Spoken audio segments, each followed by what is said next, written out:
Loan लेना easy लगता है, लेकिन सबसे बड़ी गलती यहीं पर होती है, लोग बिना सोचे समझे लोन के लिए अप्लाई कर देते हैं।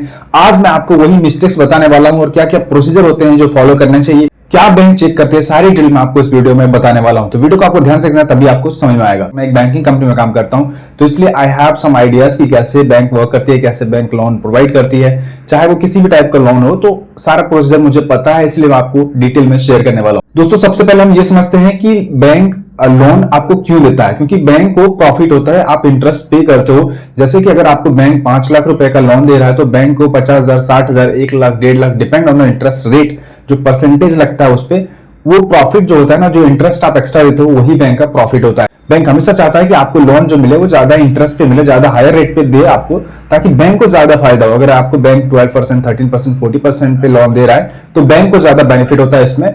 लेकिन अगर आपके कुछ चीजें, कुछ डिटेल्स जो होते हैं, अगर आपके स्ट्रॉन्ग, तो बैंक आपको इजीली कम रेट पर लोन प्रोवाइड कर देती है। दोस्तों, हम लोन के टाइप्स की बात करें तो मेनली यहाँ पर 4 टाइप्स के होते हैं, जिसमें कि पर्सनल लोन होता है, होम लोन होता है, बिजनेस लोन होता है, कार लोन होता है। ये 4 सबसे ज्यादा इंडिया में पॉपुलर है, सबसे ज्यादा लोग इसी तरह के, मतलब यही लोन, यही जो टाइप्स है, यही यूज करते हैं। या तो पर्सनल लोन, या बिजनेस लोन, या कार को फाइनेंस करते हैं, या home loan. Car means car, bike, जो भी चीजें हैं, ये सब एसेसरीज वगैरह फाइनेंस कर। अब आपने ये चीज सुना होगा कि अगर आप होम लोन लेते हैं, कार लोन लेते हैं, तो आपको इंटरेस्ट रेट बहुत कम मिलता है, मतलब कि 8%, 9% इतना मिलता है। ठीक है।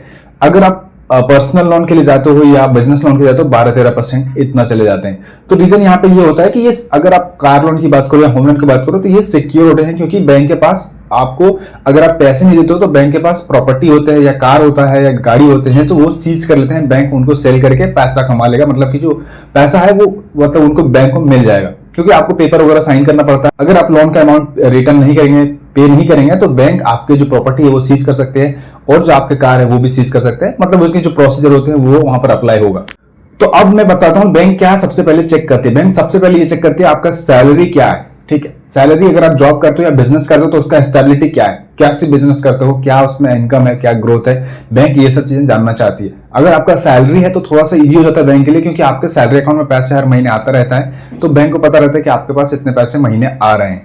ठीक है। तो वो थोड़ा इजी होता है। लेकिन अगर आपका बिजनेस है, तो बैंक को थोड़ा समझना पड़ता है कि जो बिजनेस कर रहा है उसमें कितना अर्निंग हो रहा है, लास्ट मंथ में कितना अर्न हुआ, या उससे पहले कितना अर्न हुआ। तो लास्ट के 6 मंथ की अर्निंग भी आपको पूछ सकते हैं, वो डेटा ले सकते हैं। यहाँ पर एक और चीज मैटर करता है, वो है सिबिल स्कोर। सिबिल स्कोर अगर आपका कम रहा, मतलब कि 750 से कम रहा, नॉर्मली 750 प्लस जिसका सिबिल स्कोर है वो अच्छा माना जाता है। किसी बैंक में आपको कम रेट में अच्छा, मतलब लोन मिल जाते हैं, लोन के लिए आप अगर अप्लाई करते हो। बट अगेन यहाँ पर सैलरी भी मैटर करता है। ऐसा नहीं कि सिर्फ सिबिल स्कोर आपका बहुत अच्छा है बट आपका सैलरी बहुत कम है, या आपको कोई बिजनेस जो कर रहा है उसका इनकम बहुत कम है, या उतना, मतलब कि एक प्रॉपर होता है ना, ग्राफ ऊपर नहीं जा रहा, कभी कम कभी ज्यादा। तो ऐसे में बैंक को डाउट होता है कि ईएमआई पे कर पाएगा कि नहीं। ठीक है। बट 750 प्लस स्कोर होना बहुत अच्छी बात है, आपको इजीली लोन मिल जाते हैं। बैंक यहाँ पर एक और चीज चेक करता है कि आपका कोई एग्जिस्टिंग लोन है क्या, कोई आप ऑलरेडी लोन लेके रखे हो गया। क्योंकि अगर आप लेके रखो, तो वहां पर बैंक ये देखता है कि आपकी जो इनकम हो रही है उसके 30%, 35% उससे ज्यादा नहीं जाना चाहिए, मतलब कि ईएमआई जो है उससे ज्यादा नहीं जाना चाहिए, नहीं तो बैंक वहां पर भी आपको ऑफर डिनाई कर सकता है। अब मैं आपको बताता हूं लोन अप्लाई करने के क्या तरीके होते हैं। देखो, मेनली आजकल के टाइम पे सब चीज ऑनलाइन होता है, कोई भी बैंक नहीं जाना चाहता। मैंने भी अप्लाई किया था, तो मैं भी बैंक नहीं गया था, सारी चीजें ऑनलाइन किया था। और जब बड़े बैंक होते हैं जो एचडीएफसी, आईसीआई, एक्सिस बैंक, ये सब बैंक आपको एक रिलेशनशिप मैनेजर प्रोवाइड करती है। मतलब कि जैसे आप अकाउंट ओपन करवाते हो, चाहे वो सैलरी हो, सैलरी अकाउंट हो, या सेविंग अकाउंट हो, या करेंट अकाउंट हो, तो आपको एक रिलेशनशिप मैनेजर मिलता है, जिसके थ्रू आप किसी भी तरह का बैंक से हेल्प ले सकते हो। चाहे वो लोन अप्लाई हो, क्रेडिट कार्ड के लिए अप्लाई कर रहे हो, कुछ भी बैंक से रिलेटेड इशू आता है, तो आप उनसे कांटेक्ट कर सकते हो। उनका नंबर भी आपके साथ शेयर किया जाता है, तो आपको सारी डिटेल रिलेशनशिप मैनेजर बताए थे। बट आजकल के बहुत सारे ऐसे बैंक हैं, जो एसबीआई, बैंक ऑफ इंडिया, जो भी मतलब ज्यादा गवर्नमेंट रेगुलेटेड बैंक है, तो ऐसे बैंक में आपको उतना प्रॉपर नहीं मिलेगा। मतलब कि आपको बैंक या तो जाना पड़ सकता है, इनकी जो वेबसाइट से प्रॉपरली वहां पर रिस्पॉन्ड नहीं करेंगे, तो ये था। बट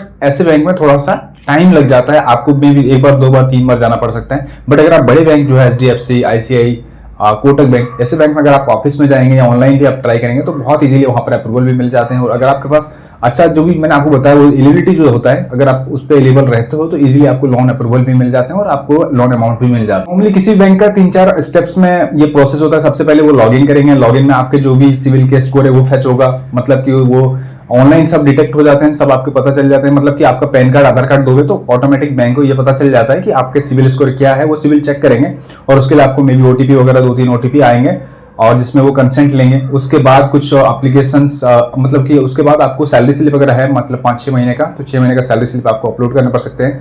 और अगर आप किसी कंपनी में जॉब करते हैं तो वहां सैलरी स्लिप के साथ बैंक स्टेटमेंट भी आपको लग सकते हैं, 5-6 महीने के बैंक स्टेटमेंट। नॉर्मली 3 महीने का बैंक स्टेटमेंट काफी होता है, उतना भी आपको मांग सकते हैं। उसके बाद मतलब एक बैंक रिव्यू करता है कि आपका जो एप्लीकेशन है उसमें कितना आपको लोन मिलना चाहिए। मतलब कि एक अपना बैंक ये देखता है कि हमारा पैसा जाना नहीं चाहिए, वो ईएमआई भर पाए। आपका जो बैंक है में आप मान लीजिए अगर आपको बैंक 5 लाख दे रहा है तो वो थोड़ा सोच समझ के देता है कि ये 5 लाख वापस कर भाई आएगा कि नहीं। अगर वो पर्सनल लोन है या बिजनेस लोन है तो थोड़ा सोच समझ कर 2-3 लोग होते हैं जो मैनेजर होते हैं या उनके ऊपर जो मैनेजर होते हैं, एक बार डिस्कस होता है, देन आपको वो अप्रूवल फाइनली मिल जाता है। देन आपको एक फाइनल सिग्नेचर करना होता है, साइन करने होते हैं, ई साइन, एंड देन वो पूरा कंसेंट रहता है लोन के बारे में, ईएमआई वगैरह क्या क्या आपको कितने % इंटरेस्ट है, सारी डिटेल आपको दिया जाता है और वहां पर आप साइन करते हो, देन वो आपको अकाउंट में पैसे आ जाते हैं।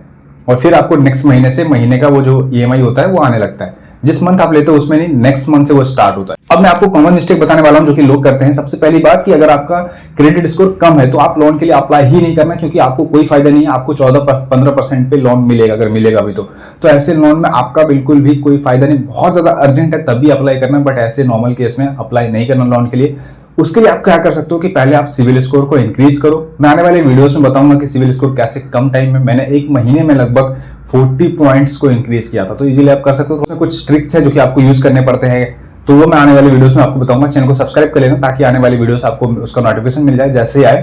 देन आप इजीली लोन के लिए मतलब अपना सिविल पहले इंप्रूव करोगे तो लोन आपको ऐसे अप्रूवल होने लगेंगे, मतलब प्री अप्रूव लोन आपको मिलेगा। सेकेंड क्या करते हैं कि ऑलरेडी बहुत सारे ईएमआई चल रहे होते हैं, या तो आपने कहीं पे मोबाइल फाइनेंस किया हुआ है या गाड़ी फाइनेंस किया हुआ है, कुछ भी मतलब कार भी फाइनेंस किया हुआ है, तो ऑलरेडी अगर आपके पास ईएमआई चल रहा है तो दूसरा ईएमआई मतलब कि दूसरा अगर आप लोन लेना चाहते हो तो वो बैंक नॉर्मली वो ये सैलरी के ऊपर है। अगर आपका सैलरी 30-35% तक ईएमआई पहुंच गया है तो फिर आपको वो बैंक अलाउ नहीं करता उस टाइम पे आपको लोन दे। थर्ड मिस्टेक जो लोग करते हैं, कई बार वो ट्राई करते हैं कि फेक डॉक्यूमेंट्स देके, मतलब कि फेक वो अपना बैंक का स्टेटमेंट बनवा लिया, फेक सैलरी स्लिप बनवा लिया, फेक कंपनी का डिटेल बना लिया, तो उससे भी आपको बैंक जो कि वेरीफाई करता है, बैंक कंपनी के जो आप ईमेल आईडी प्रोवाइड करते हो वो भी वेरीफाई करता है, कंपनी में भी कॉल कर सकते हैं वो कि ये बंदा आपके यहाँ काम करता है कि नहीं। तो ऐसे तरह फर्जीवाड़ा भी अगर कोई करना चाहता है तो बड़े बैंक में या किसी भी बैंक में आप नहीं कर सकते हो, क्योंकि आजकल ये सब पेमेंट से रिलेटेड होता है, ट्रांजेक्शन से रिलेटेड होता है और ये बहुत सिक्योर है, तो आप फर्जी डॉक्यूमेंट देके लोन अप्रूव नहीं कर सकते हो। तो ये सब चीजों से आपको बचना।